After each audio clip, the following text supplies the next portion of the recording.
Good evening. This is Micah Mitchell with Madison County Weather Updates.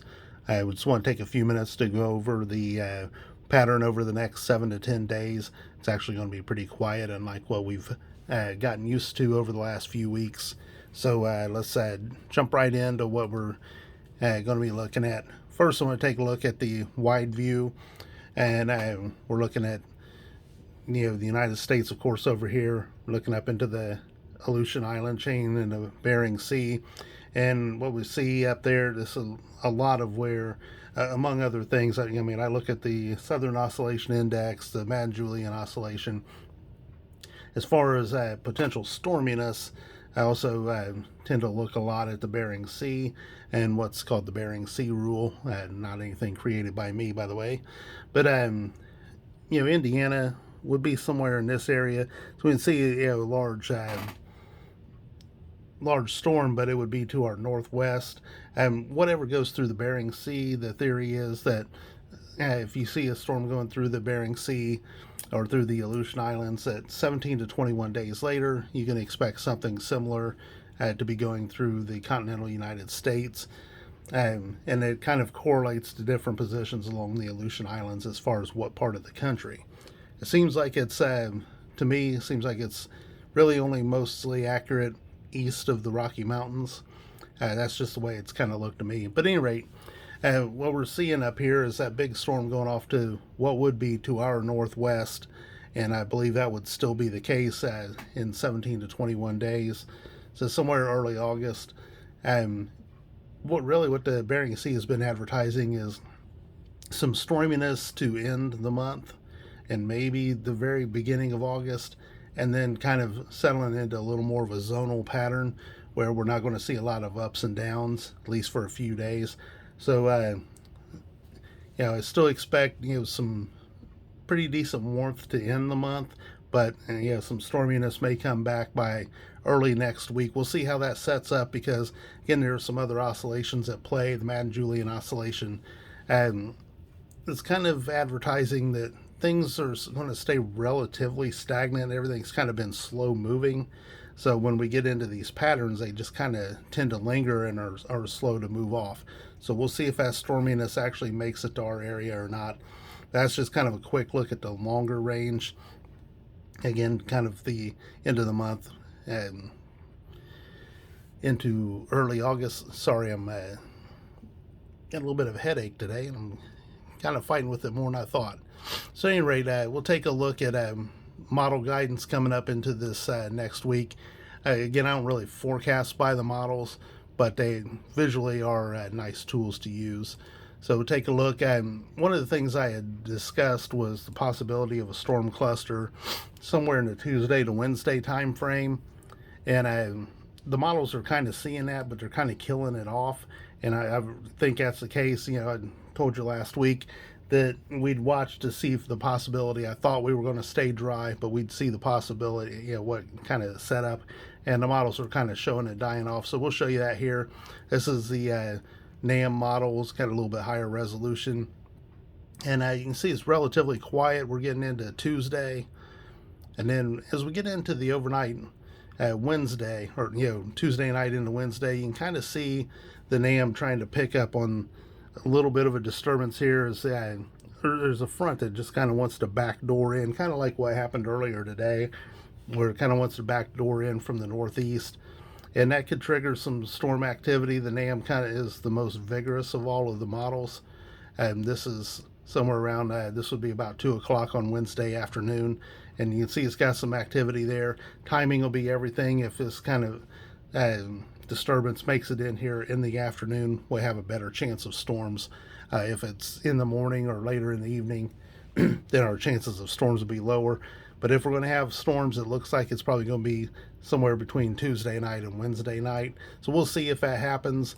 The European, the GFS, both want to kill it off. So, and we'll take a look at that here real quick. Take a look at the European.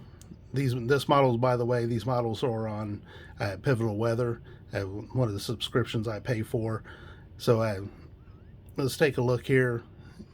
And again, we're getting into this is Tuesday afternoon, early Wednesday, Wednesday afternoon. So you can see here at 2 o'clock on Wednesday afternoon, the Europeans got to cluster much farther to the northwest. And you'll notice that as it comes, it just kind of kills it off. And GFS does something very similar, and I think it's very much possible, because I'm kind of, you'll notice my forecast is going to be warmer than most of the apps that you're going to see out there, because I do believe that the ridge is kind of sitting out to our west and southwest is going to be a little bit stronger than modeled, and is going to push this activity farther to our northeast. So I like the track that the European has on this. We get on into Friday. This is probably I've got isolated storms in on Friday, and this is being kind of a pain here. You can see here at 2 o'clock Friday afternoon, the Europeans got a storm cluster sitting right, kind of draped across our part of Indiana. So I've got isolated storm chances in there Friday. We'll leave that there. But again, it's a little bit questionable. So we'll see how it plays out, because the orientation of everything isn't going to be real conducive to convection. So we'll see how things are setting up as we get later into the week. And then, of course, we're getting on into Saturday and on into early Sunday. And then the European, again, kind of wants to kill things off. The timing the European has, it's killing there's a front that'll come through, a kind of a weak one, that the Europeans kind of wanting to kill the rain chance off. GFS is a little more vigorous with that, and I don't know what kind of bizarro world we're in where I'm having to agree with the GFS, but I kind of do at this point. So we'll see. Possibly next Sunday is going to be our next chance of widespread rain. And again, that's still a week out, so anything could happen. These patterns kind of seems to be settling down, and again, just a little less conducive to the rainfall than what we've had going on the last couple of weeks. So that's just kind of a quick look at what the models are advertising. We'll take a look at this is on weathermodels.com. This is the National Weather Service blend of models. You can see how just flat it's got the temperatures. Again, I think there's really going to be a little bit more of a spike right here in the Tuesday to Thursday time frame, and you'll see that on the forecast when I put it up here in a minute. But you can see that everything's just kind of leveled off. Unlike the up and down that we've been having, it's a little more leveled off. So with that in mind, we'll take a look at the 7-day forecast. Our 7-day forecast, brought to you by our sponsors, Cincy. Joy Mitchell, Cincy Independent Consultant. That's my wife. So if you have any Cincy needs, they've got all kinds of products, from things that smell good, scented waxes, sprays, laundries, dish stuff. I mean, they've got all kinds of things. So if you have Cincy needs, definitely contact her. Madison County Federal Credit Union, Anderson Symphony Orchestra, and Community Hospital. We thank all of them for their sponsorships, and I thank all of you who are subscribers and donors to support this page. So getting into the 7-day forecast, you'll see it's very similar to what I just described. The temperatures are relatively even. I actually went a little bit later with the warm up on this. I actually went to Friday, Saturday instead of Wednesday, Thursday, just because on Wednesday we may have that backdoor front. If that front doesn't back in as far, then Wednesday and Thursday will also be probably in the upper 80s. But again, it's just pretty typical summer weather that's coming up. The storm chance on Friday looks pretty isolated. Storm chance early Sunday, that's still questionable on its timing and it's how widespread it is. So really, we've got a pretty quiet pattern ahead. Tomorrow and Tuesday ought to be really pleasant as far as the humidity, much like what today was. So kind of nice stretch of weather ahead, very typical summer type weather. Really not a whole lot to write home about. So somehow I've turned this into a 10-minute video. So I do want to remind you that these videos will continue to be free for the next couple of weeks. I'll do them 2 to 3 times a week depending on what's going on, and then they're going to start going out to our subscribers and our repeat donors. So if you're wanting to get videos straight to your email, get the 7-day forecast straight to your email, get, when there are weather events going on, get that stuff straight to your email. Then definitely get on madcoweather.com and become a subscriber. Let me go to our website here.